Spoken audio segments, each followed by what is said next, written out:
Hello विद्यार्थियों, कैसे हैं आप सभी। आप सभी का हमारे YouTube चैनल में बहुत बहुत स्वागत है। स्टूडेंट्स, आज की वीडियो लेक्चर में हम आपको समझाएंगे फैराडे का द्वितीय नियम। स्टूडेंट्स, लास्ट वीडियो में मैंने आपको इसका पूरा विवरण दिया था, डायग्राम भी बनवाया था। स्टूडेंट्स, एक बार थोड़ा सा दोबारा समझ लीजिए। आपके पास यहाँ तीन अलग अलग विद्युत अपघट्यों के विलयन रहेंगे बच्चों।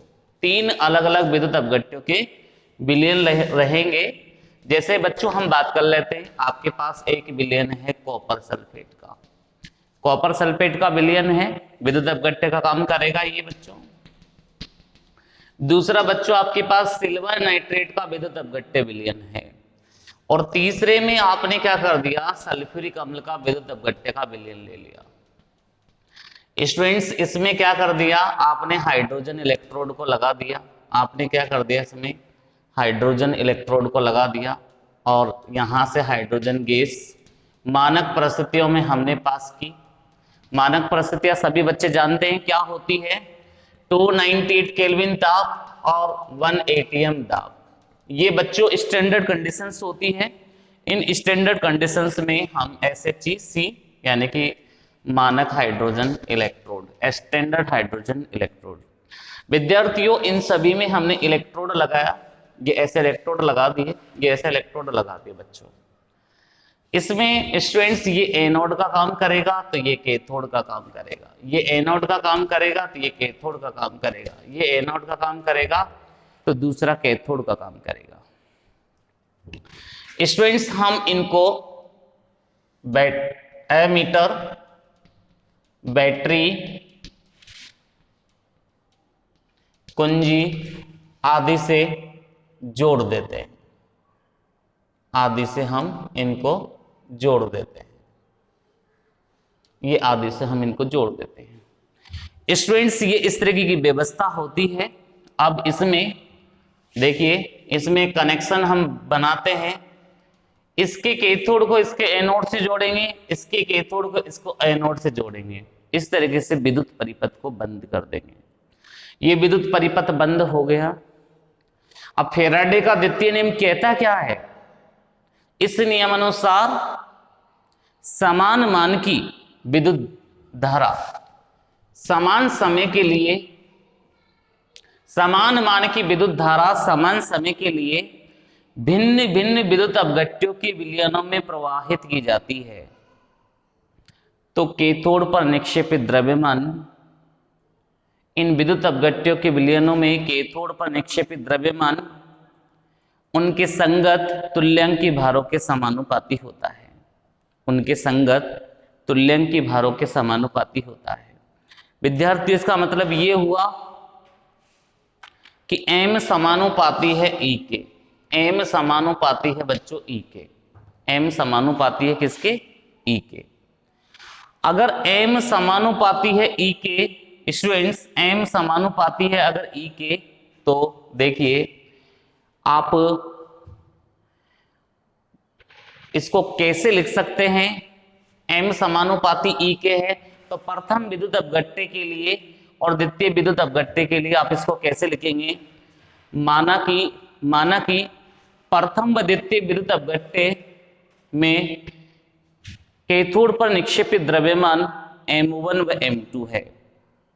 माना कि विद्युत धारा प्रवाहित करने पर, समान मान की विद्युत धारा प्रवाहित करने पर कॉपर सल्फेट व सिल्वर नाइट्रेट विद्युत अपघट्य के विलयन में कैथोड पर निक्षेपित द्रव्यमान, कैथोड पर निक्षेपित कॉपर का द्रव्यमान M1 है और कैथोड पर निक्षेपित सिल्वर का द्रव्यमान M2 है तथा इनके संगत तुल्यांकी द्रव्यमान E1 व E2 है।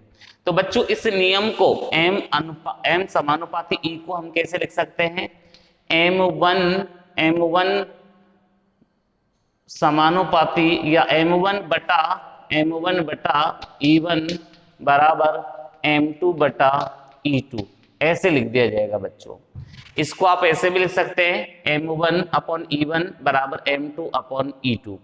क्योंकि बच्चों आप इसको देखें तो ये प्रोपोर्शनल साइन हटाओगे तो कोई कोई नियतांक आएगा, तो M बराबर KE ले लीजिए आप। ये कोई नियतांक है तो m बटा ई बराबर क्या होता है, k होता है। तो दो अलग अलग विद्युत अपघट्यों के लिए अगर समान मान की विद्युत धारा समान समय के लिए प्रवाहित कर रहे हैं तो कैथोड पर निक्षेपित द्रव्यमान और उनके संगत तुल्यांकी भारों का जो अनुपात होता है एक स्थिरांक होता है। तो भिन्न भिन्न विद्युत अपघट्यों के लिए आप इसको ऐसे लिख सकते हैं, m1 अपॉन E1 बराबर m2 अपॉन E2। तो ये फॉर्मूला बन जाएगा अपने पास m1 अपॉन m2 बराबर E1 अपॉन E2, ये फॉर्मूला बन जाएगा m1 अपॉन m2 बराबर E1 अपॉन E2। तो विद्यार्थियों पहले इसके बारे में लिख लेते हैं हम, क्योंकि मैंने लास्ट वीडियो में भी आपको बहुत सारी बातें समझाई है, एक ही करके हम इन बातों को दोबारा से समझेंगे। तो पहले इसके बारे में लिखिए स्टूडेंट्स, फैराडे का द्वितीय नियम आप लिख लीजिए और इसमें लिखिए इस नियम अनुसार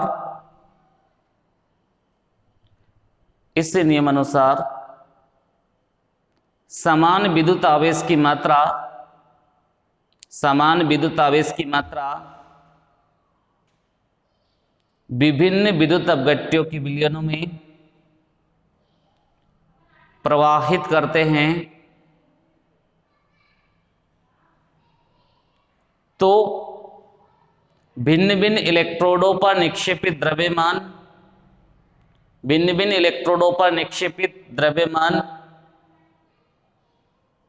उनके संगत तुल्यांकी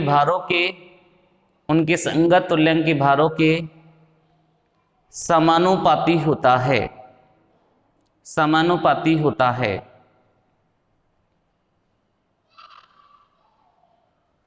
अर्थात m समानुपाती E। इसको यहां पर ऐसे कैसे रहने दीजिए। अब आप ये डायग्राम बनाइए, ये डायग्राम बना लीजिए। अगर आपने कल बना लिया हो तो बहुत अच्छी बात है, नहीं तो आज दोबारा से बना लीजिए। ये डायग्राम आप बना लीजिए और डायग्राम बनाने के बाद इसमें आप लिखिए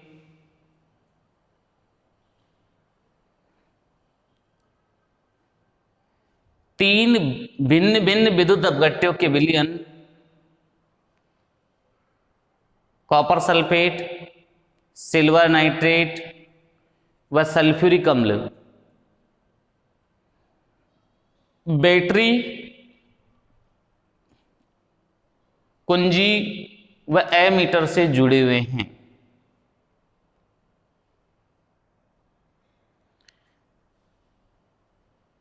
H2SO4 वाले विद्युत अपघट्य में कैथोड का कार्य मानक हाइड्रोजन इलेक्ट्रोड करता है। कैथोड का कार्य मानक हाइड्रोजन इलेक्ट्रोड करता है। अब यदि इनमें समान मान की धारा समान समय के लिए सभी विलयनों में से प्रवाहित करते हैं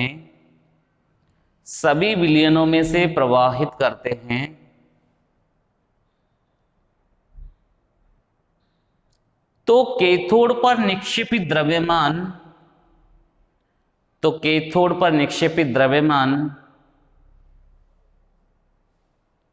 इनके संगत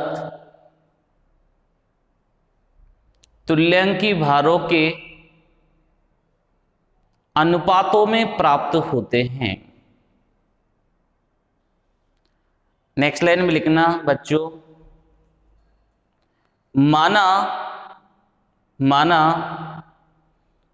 कॉपर सल्फेट व सिल्वर नाइट्रेट के विलयन में विद्युत धारा प्रवाहित करने से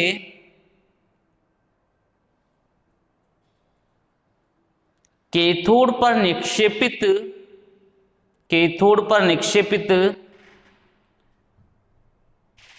कॉपर व सिल्वर के द्रव्यमान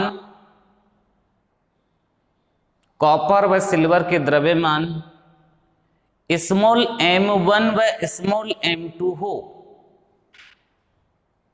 स्मॉल m1 व स्मॉल m2 हो, तो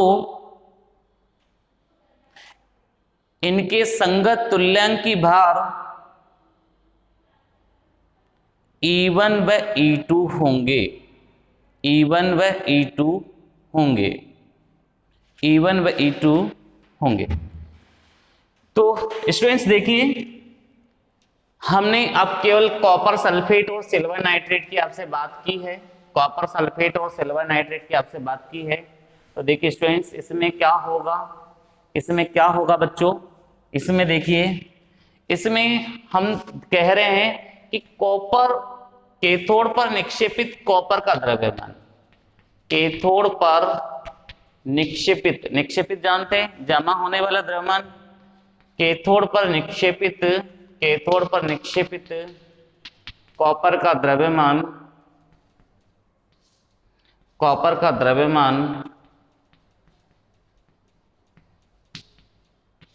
जो कि कैसे बता रहे हैं हम, M1 से, किससे बताएंगे, M1 से, और कैथोड पर निक्षेपित, कैथोड पर निक्षेपित सिल्वर का द्रव्यमान, निक्षेपित सिल्वर का द्रव्यमान बराबर क्या हो जाएगा बच्चों, बराबर क्या हो जाएगा, कॉपर का तुल्यांकी भार, कॉपर का तुल्यांकी भार बटा सिल्वर का तुल्यांकी भार, सिल्वर का तुल्यांकी भार, तुल्यांकी भार हो जाएगा। अब बच्चों कैथोड पर निक्षेपित कॉपर का द्रव्यमान क्या है, बता रखा है M1, और सिल्वर का द्रव्यमान क्या बता रखा है, M2, और इनके संगत तुल्यांकी भार क्या बताए, E1 और E2 बताए। लेकिन आप सभी बच्चे जानते हैं, लेकिन आप सभी बच्चे जानते हैं फैराडे के प्रथम नियम से, फैराडे के प्रथम नियम से क्या होता है बच्चों, M बराबर WIT होता है, WIT होता है। अब आप सभी बच्चे जानते हैं फैराडे के द्वितीय नियम में I और T समान होता है, विद्युत धारा और आवेश समान, विद्युत धारा और समय समान है, तो M1 इक्वल टू क्या हो जाएगा, W1IT हो जाएगा, और M2 इक्वल टू क्या हो जाएगा, W2IT हो जाएगा। स्टूडेंट्स इसमें M1 और M2 की वैल्यू पुट करेंगे तो हमारे पास रिजल्ट क्या आएगा, W1IT W2IT बराबर क्या हो जाएगा, E1 अपॉन E2 हो जाएगा। तो अपने पास नया रिजल्ट क्या आ गया, W1 upon W2 equal to क्या हो जाएगा, E1 अपॉन E2। स्टूडेंट्स जैसे M और E एक दूसरे के समानुपाती थे, तो क्या E और W एक दूसरे के समानुपाती नहीं होंगे क्या, स्वाभाविक है होंगे, कोई दिक्कत नहीं आएगी समानुपाती चिन्ह में, बिल्कुल आराम से होंगे। तो स्टूडेंट्स देखिए ये समानुपाती कैसे होंगे, ये समानुपाती कैसे होंगे, तो देखो E समानुपाती क्या हो जाएगा बच्चों, W हो जाएगा, E समानुपाती क्या हो जाएगा, W हो जाएगा। और स्टूडेंट्स अगर हम ये साइन हटाते हैं तो यहां नियतांक आएगा FW। अब F क्या है, यहां फैराडे नियतांक है, F बराबर क्या है, फैराडे नियतांक, F बराबर फैराडे नियतांक। इसकी चर्चा अभी थोड़ी देर बाद में करेंगे हम, इसकी चर्चा हम करेंगे, लेकिन अगर हम W बराबर देखें तो क्या हो जाएगा, E अपॉन F हो जाएगा, W बराबर देखें तो क्या हो जाएगा, E अपॉन F हो जाएगा। तो स्टूडेंट्स इस फॉर्मूले का उपयोग W बराबर E अपॉन F होता है, और अगर हम इस फॉर्मूले में W का मान रख दे फैराडे के प्रथम नियम में, तो अपने पास फैराडे का प्रथम नियम और फैराडे के द्वितीय नियम से संबंधित एक अच्छा क्वेश्चन बन जाएगा, एक अच्छा सूत्र बन जाएगा, क्वेश्चन तो क्या एक सूत्र बन जाएगा। तो स्टूडेंट्स सबसे पहले आप इसको ऐसे कैसे नोट करें कैथोड पर निक्षेपित कॉपर का द्रव्यमान बटा कैथोड पर निक्षेपित सिल्वर का द्रव्यमान इक्वल टू कर दीजिए कॉपर का तुल्यांकी भार बटा सिल्वर का तुल्यांकी भार। इसके बाद में आप ये लिखे m1/m2 बराबर E1/E2। फिर लिखे साइड में लिखना फिर फैराडे के प्रथम नियम से, फैराडे के प्रथम नियम से m बराबर WIT, m बराबर WIT। तो इसी प्रकार m1 equal to W1IT, m2 बराबर W2IT। अब ये मान आप m1 और m2 का यहां पुट कर दीजिए। W1IT अपॉन W2IT बराबर E1/E2, IT से IT कैंसिल कर दीजिए तो W1/W2 बराबर क्या हो जाएगा E1/E2। फिर अगले स्टेप में लिखना बच्चों, अर्थात E समानुपाती है W के, अर्थात E समानुपाती है W के। अतः समानुपाती चिन्ह हटाइए, E बराबर FW। बच्चों F क्या है, यहाँ फैराडे कांस्टेंट है। F क्या है, फैराडे कांस्टेंट है। तो W बराबर क्या हो जाएगा E/F हो जाएगा। W बराबर क्या हो जाएगा बच्चों E/F। नोट कर लो यहां तक कंप्लीटली। जब आपने इसको कंप्लीटली यहां नोट कर लिया, कंप्लीटली अगर आपने यहां नोट कर लिया W बराबर E/F है, तो वापस आप फैराडे के प्रथम नियम पर आ जाइए। फैराडे के प्रथम नियम से, फैराडे के प्रथम नियम से, फैराडे का प्रथम नियम क्या बच्चों, m बराबर WIT। ये प्रथम नियम है, m बराबर WIT। और लेकिन W बराबर अपन ने अभी देखा E/F है। W बराबर क्या है, E/F है। तो बच्चों m बराबर क्या हो जाएगा E into I into T/F होगा। अब बच्चों एक एक चीज जानते हैं क्या है। m क्या है, इलेक्ट्रोड पर निक्षेपित द्रव्यमान। लिख लो आप, m बराबर इलेक्ट्रोड पर निक्षेपित द्रव्यमान। E क्या है बच्चों, परमाणु का या किसी भी तत्व का तुल्यांकी भार है। बच्चों तुल्यांकी भार किसे कहते हैं, ये वर्ड बहुत इंपॉर्टेंट होता है, तुल्यांकी भार। स्टूडेंट तुल्यांकी भार किसी भी पदार्थ का तुल्यांकी भार वह संख्या होती है, तुल्यांकी भार किसी भी पदार्थ का वह संख्या होती है जो यह प्रदर्शित करती है कि भार की दृष्टि से यह पदार्थ हाइड्रोजन के 1.008 भाग से, क्लोरीन के 35.5 भाग से, ऑक्सीजन के 8 भाग से, सिल्वर के 108 भाग से, 108 भाग से प्रत्यक्ष या परोक्ष रूप से संयुक्त होता है या इनके यौगिकों में से विस्थापित करता है। कितना भाग विस्थापित करता है, यह उस तत्व का तुल्यांकी भार कहलाता है। स्टूडेंट्स तुल्यांकी भार को ज्ञात करने का फॉर्मूला सुन लीजिए। तुल्यांकी भार को ज्ञात करने का फॉर्मूला होता है तुल्यांकी भार बराबर अणु भार बटा संयोजकता होता है। अणु भार बटा संयोजकता होता है। अणु भार बटा संयोजकता होता है। अणु भार बटा संयोजकता होता है। स्टूडेंट्स फॉर एग्जांपल अणु भार बटा संयोजकता होता है, जैसे मैं आपसे कहूं कॉपर सल्फेट में कॉपर का तुल्यांकी भार बताइए, कॉपर का तुल्यांकी भार बताइए। तो स्टूडेंट्स कॉपर सल्फेट में पहले तो ये चेक करो कि कॉपर 2 किस आयन में उपस्थित है, कॉपर 2+ आयन में उपस्थित है। और ये कॉपर कब बनाएगा, जब ये 2 इलेक्ट्रॉन ग्रहण करेगा तब ये कॉपर बनाएगा। अब स्टूडेंट्स कॉपर 2 प्लस आयन अपचयित होकर जब कॉपर बना रहा है तो इस प्रक्रिया में ग्रहण की गई इलेक्ट्रॉन की संख्या यहाँ संयोजकता को प्रदर्शित करेगी। मतलब यहाँ संयोजकता कितनी है? 2 है।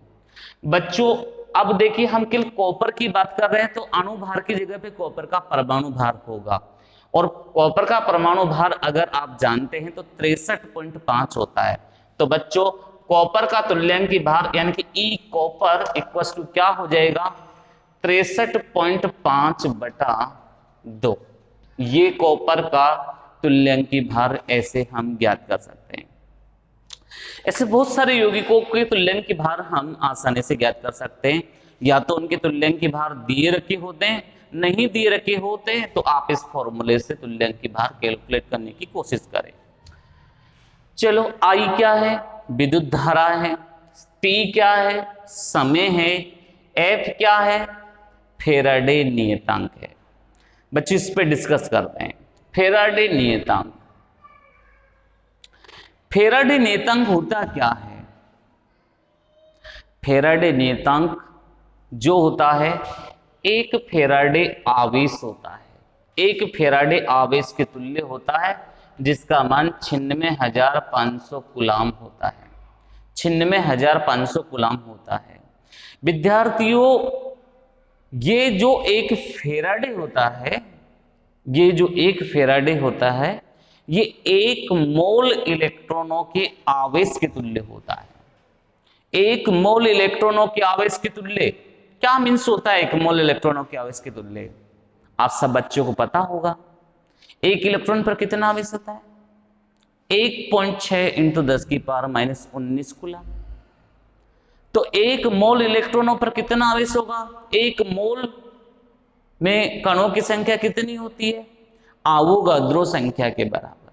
आवोगाद्रो संख्या की वैल्यू क्या होती है? 6.022 इंटू 10⁻23। अब स्टूडेंट्स 1 मोल इलेक्ट्रॉन पर आवेश की गणना पहले हम इसको लिख लेते हैं जिससे हम आगे की आपसे बातें कर सकें। तो लिखिए बच्चों, फैराडे के प्रथम नियम से m बराबर WIT, लेकिन W बराबर E/F होता है, अतः m बराबर W की जगह पर E/F रख देंगे, इंटू IT कर देंगे। ये सूत्र MTR लगा लीजिए, MTR सूत्र है। ये MTR सूत्र किस पर्पज से है? न्यूमेरिकल पर्पज से है। फिर इसमें लिखो जहां m बराबर इलेक्ट्रोड पर निक्षेपित द्रव्यमान, E बराबर पदार्थ का तुल्यांकी भार, I बराबर बिलियन में प्रवाहित विद्युत धारा, T बराबर समय, F बराबर फैराडे नियतांक, जिसमें एक फैराडे का मान 96,500 कूलाम के तुल्य होता है। 96,500 कूलाम के तुल्य होता है। अब आप एक्स्ट्रा नोट डाल के लिखो बच्चों, एक्स्ट्रा नोट डाल के लिखो, तुल्यांकी भार की गणना निम्न सूत्र से करते हैं। तुल्यांकी भार की गणना निम्न सूत्र से करते हैं। तुल्यांकी भार बराबर अणु भार बटा संयोजकता। एग्जाम्पल लिखो, कॉपर सल्फेट में कॉपर का तुल्यांकी भार, कॉपर सल्फेट में कॉपर का तुल्यांकी भार, इसमें लिखना कॉपर सल्फेट में कॉपर 2 प्लस आयन में उपस्थित होता है। ऐसा लैंग्वेज में लिखो पहले, कॉपर सल्फेट में कॉपर 2 प्लस आयन में उपस्थित होता है, जो अपचयित होकर कॉपर बनाता है। फिर ये रिएक्शन लिख लो। फिर इसमें लिखना यहां संयोजकता 2 है, यहां संयोजकता 2 है। फिर अगली लाइन में लिखना अतः ECU यानी कि कॉपर का तुल्यांकी भार बराबर कॉपर का परमाणु भार, कॉपर का परमाणु भार बटा संयोजकता। तो कॉपर का परमाणु भार कितना है बच्चों? 63.5 बटा संयोजकता कितनी है? 2 है। तो 63.5 बटा 2 इसका क्या आ जाएगा बच्चों? तुल्यंकी भार आ जाएगा। ओके स्टूडेंट्स, नोट नंबर 2 लिखे। अब बच्चों नोट नंबर 2 लिखे। नोट नंबर 2,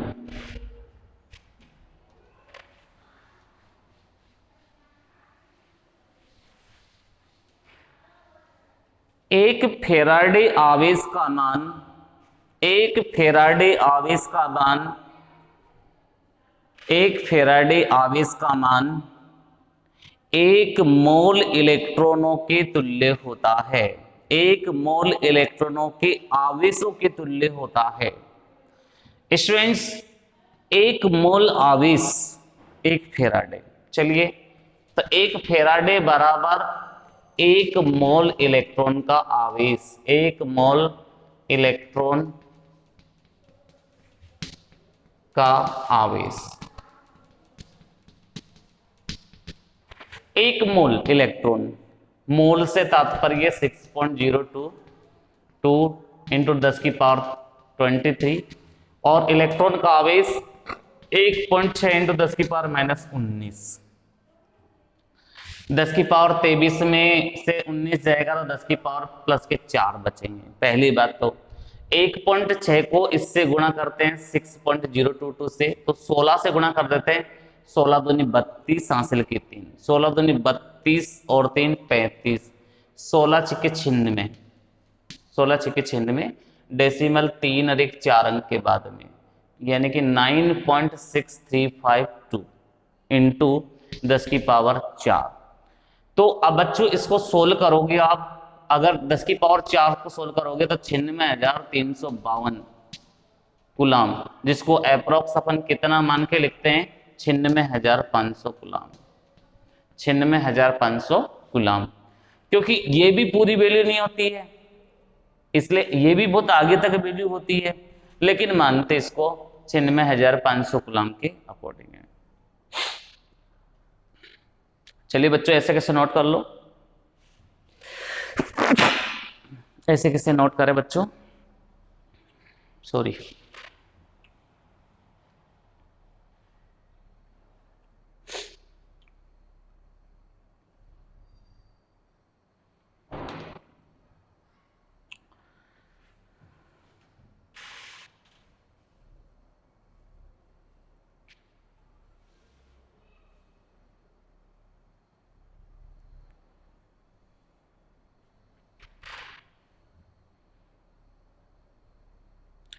ओके बेटा।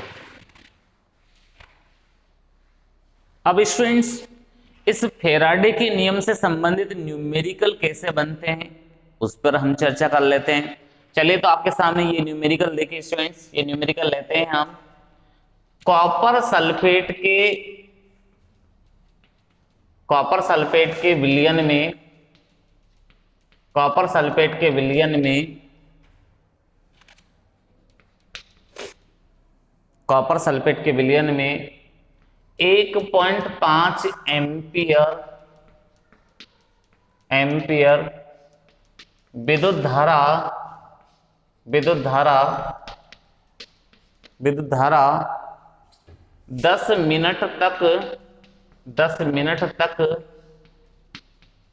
मिनट तक प्रवाहित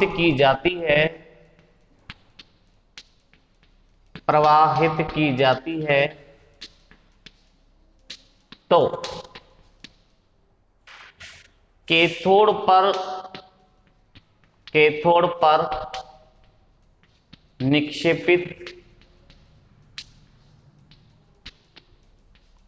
निक्षेपित कॉपर का द्रव्यमान कितना होगा? कॉपर का द्रव्यमान कितना होगा, ये क्वेश्चन स्टूडेंट्स अपना। चलिए तो बात करते हैं कॉपर सल्फेट से। देखिए सॉल्यूशन, देखिए बच्चों कैसे सॉल्यूशन करना है इसका। आपके पास विद्युत अपघट्य क्या है? कॉपर सल्फेट है। तो कॉपर सल्फेट में अगर आप विद्युत धारा प्रवाहित करेंगे, बीच का विद्युत अपघटन करेंगे, तो स्टूडेंट्स ये कैसे अपघटित होगा? कॉपर 2 प्लस और सल्फेट माइनस में अब वियोजित हो जाएगा विद्युत धारा के कारण। अब इसमें कैथोड पर कौन सा आयन जाएगा? कैथोड ऋणात्मक प्रकृति का होता है, तो उसमें धनात्मक आयन जाएगा। तो कैथोड पर अपचयन, कैथोड पर अपचयन, क्योंकि कैथोड ऋणात्मक प्रकृति का होता है तो ये धनायन जाएगा और अपचित धनायन 2 इलेक्ट्रॉन ग्रहण करके अपचयित हो जाएगा, ये कॉपर बना देगा, ये कैथोड पर जमा हो जाएगा। अब आपके पास धारा यानी कि संयोजकता कितनी होगी? आपके पास संयोजकता इसमें 2 है, 2 है। जितने इलेक्ट्रॉन ग्रहण करेंगे संयोजकता वैसे आ जाएगी। अब बच्चों कैथोड पर अपचयन हो गया, संयोजकता का पता चल गया, परमाणु भार आपको पता ही है इसी। परमाणु भार कॉपर का कितना होता है? 63.5 होता है, 63.5 होता है। अब देखो कितनी धारा दे रखी है, आई का मान कितना है? 1.5 एम्पियर, इतना है 1.5 एम्पियर। समय देखिए 10 मिनट। अब 10 मिनट को पहले तो आप सेकंड में कन्वर्ट करो, तो 10 × 60 बराबर 600 सेकंड। ये आपके पास समय हो गया। क्या जरूरत है अब आपको? अब एक फेराडे का मान आपको पता है, इसे 96,500 कूलम, 96,500 कूलम। आपके पास सब डेटा आ चुके हैं, अब आपको केवल कैलकुलेशन करनी, आपको कैलकुलेशन करनी। तो बिल्कुल सिंपल सी कैलकुलेशन है, ये सभी मान इस फॉर्मूले में रख दो। m बराबर E इंटू आई इंटू टी अपॉन एफ, इस फॉर्मूले में आपको रखना है। रखते हैं, कोई दिक्कत नहीं है। तो m बराबर E कितना है? 63.5/2। अभी थोड़ी देर पहले बताया था मैंने, 63.5/2। 2 नीचे लिख ही देंगे अपन, ये 2 लिख दिया अपन ने। I कितना है? 1.5 एम्पियर, 1.5 एम्पियर। और T कितना है? 10 मिनट, मिनट को आपने सेकंड में कन्वर्ट करके 600 ले लिया। और F कितना है? 96,500 कूलम। आगे बात समझे बच्चों? अब देखो ये 2 जीरो से 2 जीरो कैंसिल, ठीक बच्चों। अब आप देखिए, अब आप डेसिमल हटा दो चाहो तो, यहां से भी डेसिमल हटाओ, यहां से भी डेसिमल हटाओ, तो फिर नीचे वापस कितना लगाओगे? 100 लगाओगे, क्योंकि एक डेसिमल हटाएंगे तो 10 आ जाएगा, दूसरा डेसिमल भी हटाएंगे तो 10 आ जाएगा। इस तरीके से आप लिख देंगे। अब बच्चों 5 तिया 15, 5 तिया 15 और 20 5 100, ठीक है बच्चों। फिर 5 से अभी और काट सकते हैं, ये 600 है स्टूडेंट्स, ये क्या 600 यानी 6 बचा हुआ है। 2 एकम 2, 2 तिया 6। स्टूडेंट्स अभी 5 से कट रहा है, 5 चौके 20 4, और ये 5 से कट रहा है। देखिए आप 5 एकम 5, 3 बचा, 5 एकम 5 कितना बचा? 13 हो गया, 5 दूनी 10, फिर 3 बचा 35 हो गया, 5 7 35, ये 127 हो गया। अब शायद कैंसिल होने में बड़ी दिक्कत आएगी। अब ये कैंसिल नहीं हो रहे हैं, अब ये कोई कैंसिल नहीं हो रहे हैं, तो ऊपर क्या बच रहा है नीचे क्या बच रहा है उसको मल्टीप्लाई कर लेते हैं। तो स्टूडेंट 3 × 3 करोगे तो 9 होता है, और 9 को 127 से गुणा करिए, 9 को 127 से गुणा करिए बच्चों। अगर हम 9 को 127 से गुणा करेंगे तो देखिए स्टूडेंट्स क्या रिजल्ट आने वाला है। 9 7 63 यानी कि 3 हासिल की कितनी हो जाएगी बच्चों? 6 हासिल की कितनी हो जाएगी? 6। फिर 9 दूनी 18, 18 और 6 24 हासिल की 2। अब 9 एकम 9, 9 और 2 11, 1143 बटा। अब नीचे क्या बचा है? 965 × 4, यही बचा है, कोई और मैंने कोई पर काटा नहीं है। 965 बटा 4 बचा है। तो देखिए 4 5 20 हासिल की 2, 6 चौके 24, 24 और 2 26 हासिल की 2, 9 चौके 36 और 2 38, 3860। अब स्टूडेंट्स ये कैलकुलेशन भी बड़ी टफ होती है ऐसे भाग देने वाली। 3860 का भाग देंगे 1143 में। चलिए आप साइड में भाग देके देख लीजिए। आप यहाँ इधर उधर साइड में भाग दे के देख लो बच्चों। यहाँ साइड में भाग दे रहा हूं मैं 1143 में भाग दे रहे हैं 3860 का। ऐसे भाग जाएगा नहीं तो भाग टूट की 0 हो जाएगी, यानी कि 0 पॉइंट, ये हो गया 11430। अब बच्चों 3860 को अगर 3 बार गुणा करोगे तो 3 6 का 18 हासिल की 1, 3 8 1 24 25 हासिल की 2 और 3 3 9 और 2 11। ये ज्यादा हो रहा है तो लगभग 2 बार जाएगा। अगर 2 बार जाएगा तो 2 बार में क्या होगा, 6 दूनी 12 हासिल की 1, 8 दूनी 16 17 हासिल की 1, 3 दूनी 6 1 7, ये बचेगा 0। 3 में से 2 गया तो 1, 14 में 7 गया तो 7, 10 में से 7 गया तो 3, छोटी संख्या रहेगी। देखो 3860। अब इसमें एक भाग टूट की 0 लगा, इसमें 0 बढ़ा देते हैं। अब ये 37100 हो गया। अब ये कितनी बार जाएगा, 9 टाइम्स जाएगा। तो बच्चों इसका रिजल्ट कितना आ जाएगा, इसका m का कैथोड पर निक्षेपित द्रव्यमान कितना हो जाएगा बच्चों, 0.29 ग्राम। ये रिजल्ट इसका आ जाएगा 0.29 ग्राम। मैं उम्मीद करूंगा बच्चों आपको समझ में आएगा जरूर। एक बार आप देखें इसको, बहुत सिंपल न्यूमेरिकल है। बोर्ड में न्यूमेरिकल पहले आ चुका है, बोर्ड में न्यूमेरिकल पहले आ चुका है बच्चों। तो आप इसको कंप्लीटली स्टूडेंट्स नोट कर लीजिए। ये इस लेसन का पहला न्यूमेरिकल मैंने आपको बताया है। ओके स्टूडेंट्स, अगर आपको हमारा वीडियो पसंद आ रहा है तो प्लीज हमारे वीडियो को लाइक करिए, शेयर करिए, सब्सक्राइब करिए। ओके स्टूडेंट्स, बहुत बहुत धन्यवाद आप सभी का। वंदे मातरम। Thank you everyone for watching my video. Note कर लो एक बार।